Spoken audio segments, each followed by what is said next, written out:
কি করবেন এখন, কি করবেন? আইনগত কাজ করব। এখানকার পুলিশের ইনচার্জের সামনে বসে আছি, ইনারাই করিয়েছেন। দাদা আপনি কি মনে করছেন কমপ্লেন দেবো, ধরে আনতে হবে আপনার পুলিশের সামনে। না না ঠিক আছে, আপনার স্কোয়াড, আপনার পাইলট সবার সামনে হয়েছে। না না কমপ্লেন তো দেবো, কমপ্লেন তো দেবো, কি করতে হয় আমি জানি। আপনার উপর কি হামলা হয়েছে দাদা? আপনার বয়স যতদিন আমার রাজনীতি ততদিন।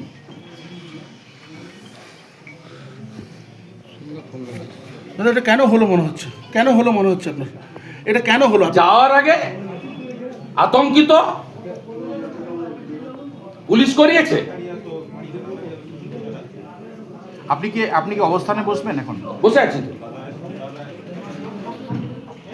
গাড়িটা নিয়ে পালিয়ে যাবো নাকি? মেদিনীপুরের প্রত্যেকটা লোক মনে করে শুভেন্দু অধিকারী তার ভাই সন্তান।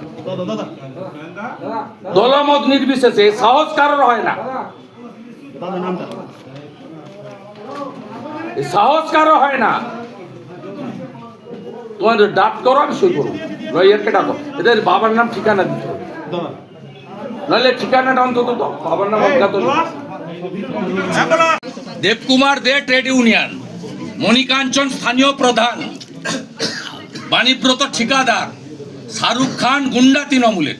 ওরা ওই রাস্তায় দাঁড়াবে কেন, এর উত্তর আগে তৃণমূল দেবে, তারপরে আমার কাছ থেকে উত্তর। আপনি তো বলছেন পুলিশের সঙ্গে এক টেবিলে পরিকল্পনা করে পুলিশ টাইম বলে দিয়েছে 8:20, শীতের সন্ধ্যা, এখান থেকে 165 কিলোমিটার দূরে প্রোগ্রাম, তো কোনো কারণ নেই, তো কোনো কাকতালীয় নেই। না না পুলিশই বলে দিয়েছে আসছে, তোরা একটু করবি, আমরা বাধা দেবো, কিন্তু হাতের বাইরে চলে গেছে।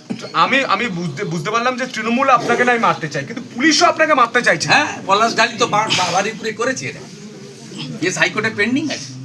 হাইকোর্ট বলেছিল ভিডিও ফুটেজ দেখান, আক্রমণ করেছে। আমাদের লোকরা সেই দিন তুলতে পারেনি ঠিকঠাক করে, আজকে একদম প্রথম থেকে তুলে নেওয়া হয়েছে।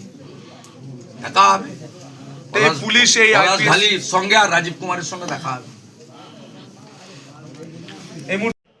দেখুন, আজকে 8টার পর থেকে যিনি বিধানসভার বিরোধী দলনেতা আছেন, তিনি যে মানসিকভাবে বিকারগ্রস্ত এবং বিপর্যস্ত সেটা আমরা বুঝতে পেরেছি।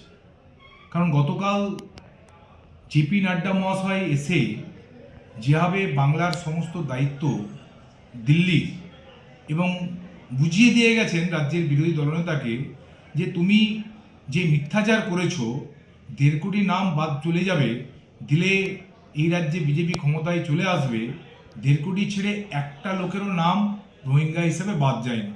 এই মিথ্যাচারের পরে বিজেপির নেতৃত্বের বিরোধী দলনেতার উপরে ভরসা, বিশ্বাসযোগ্যতা সম্পূর্ণভাবে একদম জিরো জায়গায় গিয়ে পৌঁছেছে। সেই জায়গাতে দাঁড়িয়ে মানসিকভাবে হতাশা এবং বিপর্যয়, তার ফল হচ্ছে যে আজকে চন্দ্রকোনা রোডে ফাঁড়িতে গিয়ে অবস্থান করা বা বিক্ষোভ দেখানো। আমি বলবো ওনাকে যে 15 তারিখ সর্বভারতীয় তৃণমূল কংগ্রেসের সাধারণ সম্পাদক অভিষেক বন্দ্যোপাধ্যায়ের নন্দীগ্রামে যে সেবাশ্রয়ের উদ্বোধন হতে চলেছে, সেই সেবাশ্রয়ের যদি প্রথম পেশেন্টটা রাজ্যের বিরোধী দলনেতা শুভেন্দু অধিকারী হয়, তাহলে সারা রাজ্যের মানুষের জন্য মঙ্গল। কারণ যেভাবে বিভিন্ন জায়গায় গিয়ে ঘোঁত গুতগুতি যেভাবে আওয়াজ দিচ্ছেন, সেক্ষেত্রে ওনার চিকিৎসার দ্রুত প্রয়োজন, এবং তার জন্য সবচেয়ে ভালো জায়গা অবশ্যই সেবাশ্রয়। তো আমি বলবো যে উনি 15 তারিখের প্রথম পেশেন্ট হিসাবে যদি নামটা রেজিস্ট্রেশন করেন, তাহলে বাংলার মানুষের জন্য